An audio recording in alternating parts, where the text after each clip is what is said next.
Have you ever needed to cancel a plan with a friend without sounding rude? Let's look at a real WhatsApp conversation between two Argentinian girls. You'll hear the full chat in Spanish, and I'll explain the key phrases right after. Chapter 1. Conversation. 1. Canceling on a friend. Ay, a mí, perdóname, pero hoy no va a poder ser. ¿Todo bien, amiga? ¿Te sentís mal? ¿O qué pasó? No, solo estoy agotada. Fue una semana intensa en el laburo, solo quiero dormir.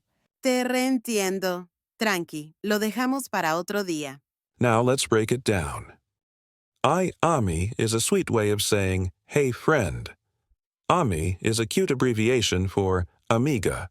Perdoname means sorry, very casual and informal.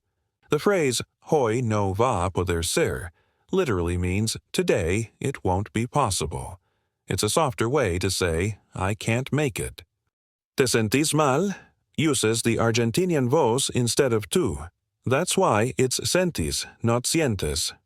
Laburo is slang for work, very common in Argentina.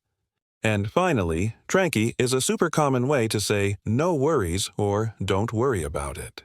So now you know how to cancel a plan, like an Argentine. Practice these expressions out loud and try writing your own version in the comments. Get the full ebook Real Spanish Conversations from Argentina if you want more real Spanish conversation with vocabulary and verb breakdowns. Link in the description. Don't forget to subscribe and hit the notification bell for more videos like this.